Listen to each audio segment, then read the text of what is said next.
Left LeBron James. It's been media day in the NBA last couple of days, so you see some coaches talking, some about politics, some about basketball. You see LeBron talking. And when Kyrie Irving left, LeBron James, my takeaway is, well, you don't leave Magic Johnson, you don't leave Michael Jordan, you don't leave LeBron James. That's not what you do.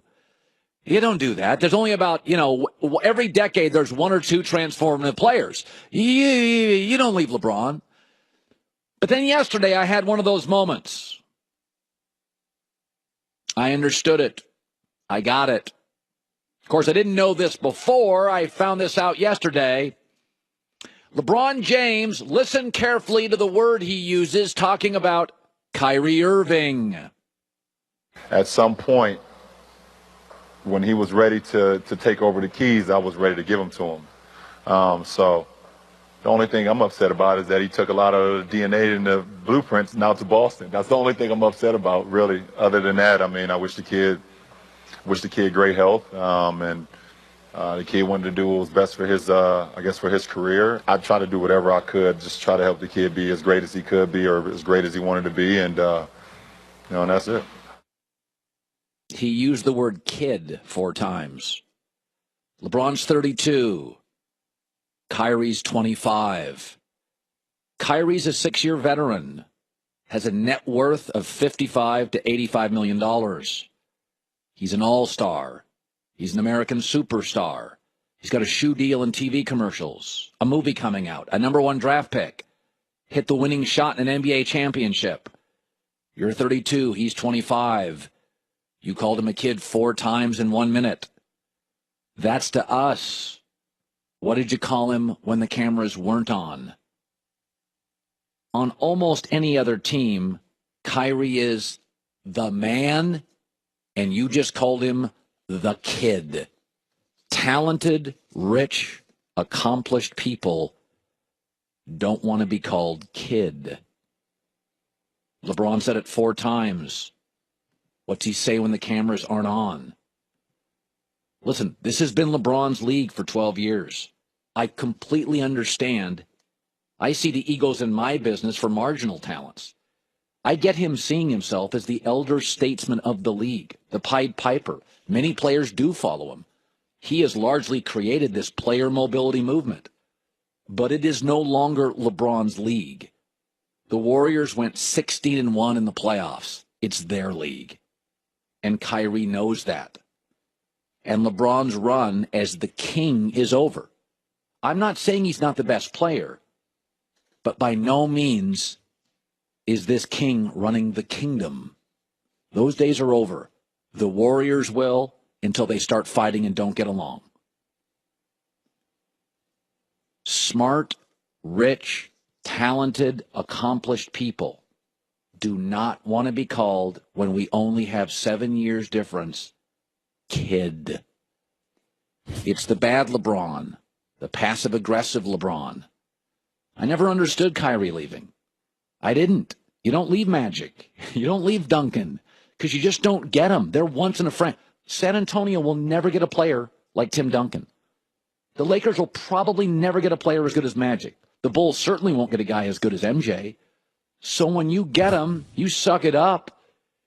But once Kyrie hit the game-winning shot, movie, shoe deal, net worth, best finisher in the game, you can't call that guy kid. And you certainly can't call him kid with the cameras rolling and the nation listening. That's the passive-aggressive LeBron that wears people out. And LeBron knows what he's doing there because he himself is so sensitive to the words that people use to describe him. Yeah. So he knows what he was doing. Okay, just again, 32-25. Listen to it again. Do we have it? At some point, when he was ready to take over the keys, I was ready to give them to him. So the only thing I'm upset about is that he took a lot of the DNA and the blueprints now to Boston. That's the only thing I'm upset about, really. Other than that, I mean, I wish the kid great health, and The kid wanted to do what was best for his, I guess, for his career. I tried to do whatever I could, just try to help the kid be as great as he could be or as great as he wanted to be, and and that's it. That just doesn't work for me. That just does not work for me at all. Here's a story that's breaking. I don't want to spend too much time on it because, NCAA coaches among 10 charged with fraud and corruption. In New York today, federal prosecutors have announced charges of fraud and corruption in college basketball, including 4 coaches. The probe revealed numerous instances of bribes paid by athlete advisors, financial advisors, associate basketball coaches. Yuck. To exert influence over student athletes. Some global marketing guy, I'll say it again, some global marketing guy at Adidas was funneling money to recruits. There's a bunch of coaches involved, but here's a program that also appears to be involved. What a shocker. Louisville. You know Louisville, brothel on campus. I had no idea what was happening. $100,000 funneled to a recruit in exchange for a commitment. Rick Pitino, I'm sure, didn't have any idea about that or the brothel. In fact, I'm told Pitino didn't even have any idea about the affair he was having with one of the strength trainer's wives. He didn't know about that either. I mean, he's in the dark. He doesn't know what's happening. Here is the recruit they landed named Brian Bowen. According to the story, the Cardinals were late to the table. He was a 5-star player.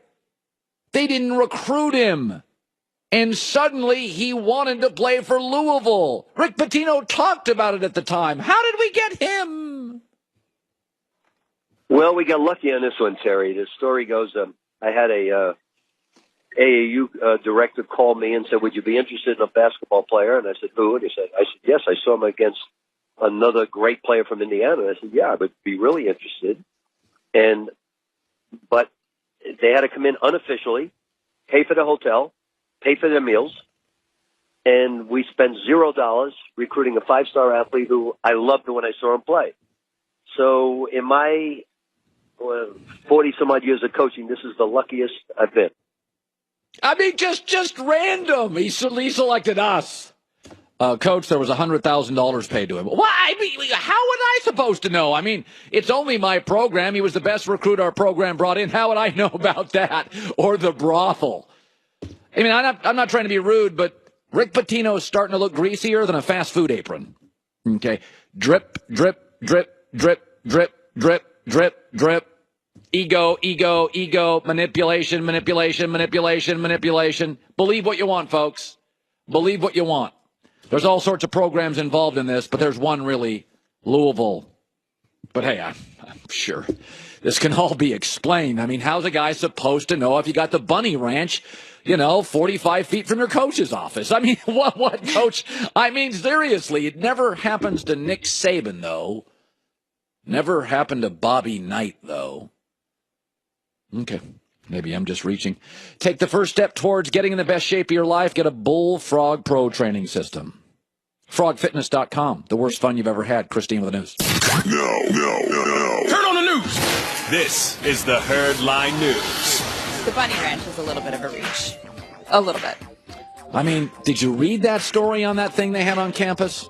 Yes. It was an imported bunny ranch. How come a football coach in college who has 20 coaches and 85 players, Nick Saban knows what his players are doing, but a basketball coach who's got like 3 coaches and 12 players, of which 7 play, I just can't keep my eyes on everybody here. The disappointing thing, that's disappointing, and also Adidas' involvement in it. Adidas has made some really bad moves lately. Listen, college basketball recruiting is gross.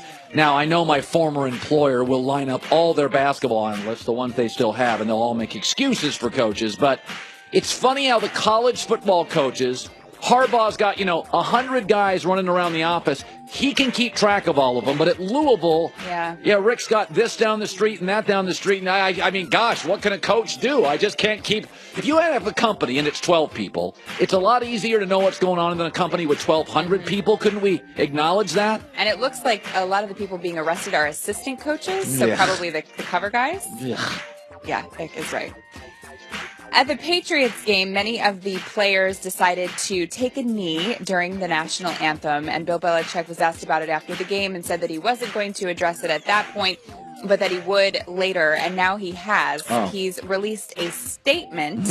It's pretty long, so I'll only read a part of it. It says, "I've coached football for over 4 decades, and one of the greatest things about being in this environment is the diversity of people, backgrounds, viewpoints, and relationships we're fortunate to experience. Discussions occur between myself, individual players, groups, and the entire team on an ongoing basis. I'm going to keep the specifics of those conversations private. I will do what I feel is best for the team in my role as head coach, and collectively we'll work together to find the best way to proceed." So it doesn't directly acknowledge Donald Trump or the kneeling or the protests, but I think I'm happy that he addressed it. I think what he's saying is, I understand that there's a lot of different opinions in the locker room, and kind of as you said yesterday, do what feels right for you. Yeah, I mean, Christine, this is a very fluid situation. So you have a league. The NBA's never done this.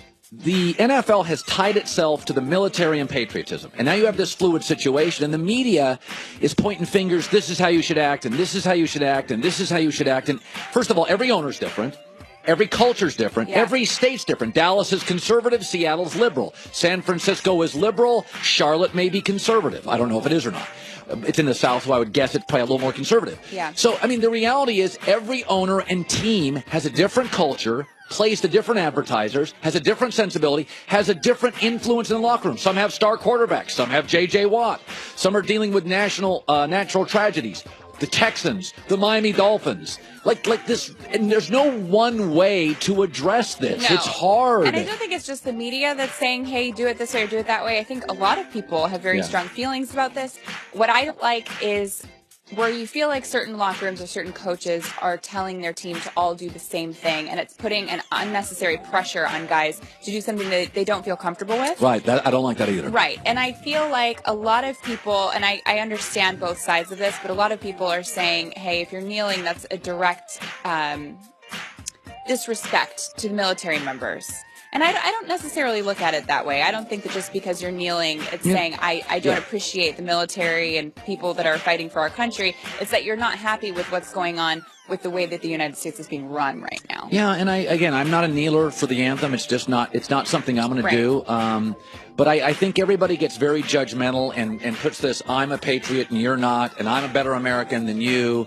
And I look at all the amazing immigrants that have come to America. My mom came from Great Britain at 14 years old on a boat by herself, leaving a situation that was very perilous by herself. She came over to New York City, and her route was that of millions of immigrants who come to this country, feel so lucky to be here, work so hard. And then there's certain Americans that I don't think sometimes we appreciate the fabric and the tapestry of our country, that what makes us great is our diversity and is our willingness to tolerate others' actions and opinions. Right. My mom was the immigrant. Yeah, and the scary thing right now is I think that there's such a huge divide right now. And that, everywhere. That is what's making me very nervous. And I wish that there could be a little bit more harmony in working towards a common goal than this. Moving on. Odell Beckham Jr., we know, was penalized for unsportsmanlike conduct for his imitating of a dog peeing in the end zone. I didn't like this. So, I know you didn't like this. I didn't really either, but I think I understand what he was doing, and we can't really understand the mind of a receiver. Like, you've got to have some crazy in you, I'm assuming, to do the things that he does. However, here he is explaining now what was going on in his mind during this whole thing. We needed to make a play. We're down, 14? Okay, we need to make a play. We need a spark. I don't care if you kick it from the 5-yard line on our side. We need to make a play. It does pick up a penalty. I mean, it does. It could hurt you. It could. Roses covered it. It didn't end up being detrimental, which is the main thing. When I get in that end zone, I'm going to do what I do. I'm going to try and spark this team.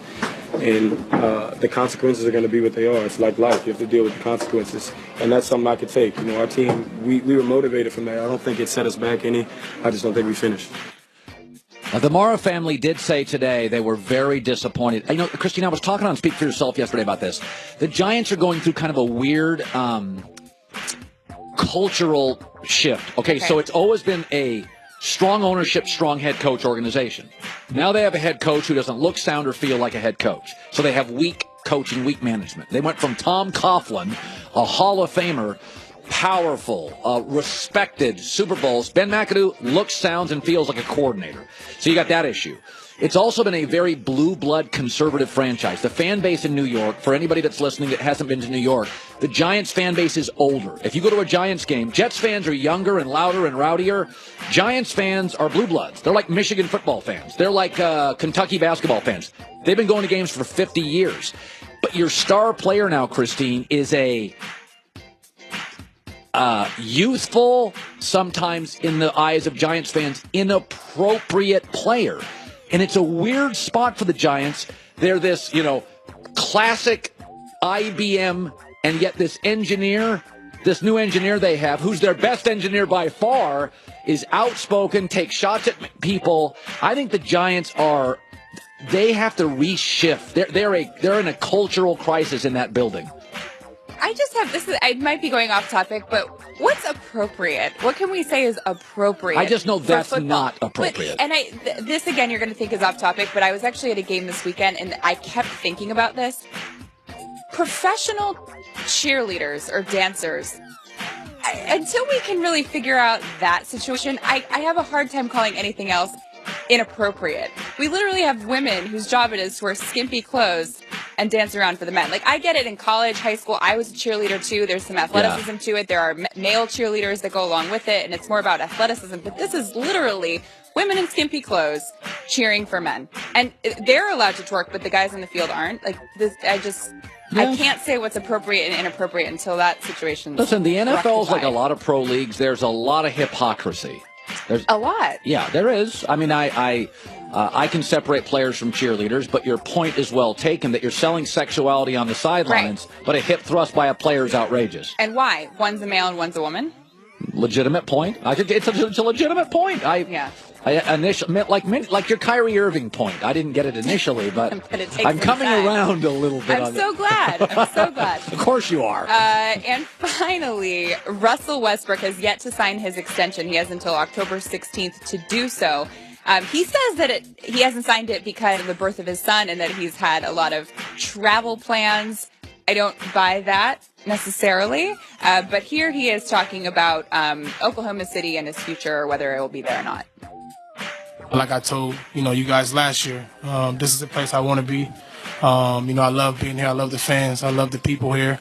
I'm back now to get a chance to simmer down and get everything situated. And obviously now with a few changes, I'm good. I like where I'm at and I like where our team is. I don't think he's going to leave. I'll be totally honest. I don't think he'll leave. I think Russell Westbrook, that's his franchise. Yeah. That is not Paul George's franchise. Those guys are leasing property. That's not Melo's franchise. That's not Sam Presti's franchise. That is Russell Westbrook's franchise. Very few players can say that. I don't think Westbrook will ever leave. I do not. I agree. I think he's probably waiting because he wants to see what's going to happen with the team before he makes a complete commitment on his own, and wants to see if Paul George works out there and maybe Carmelo. Yeah.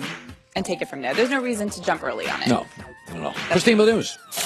Well, that's the news. And thanks for stopping by. The Herd Lie News. Let's bring him in. He's going to be a Hall of Famer, 14-time Pro Bowler, a Fox NFL analyst.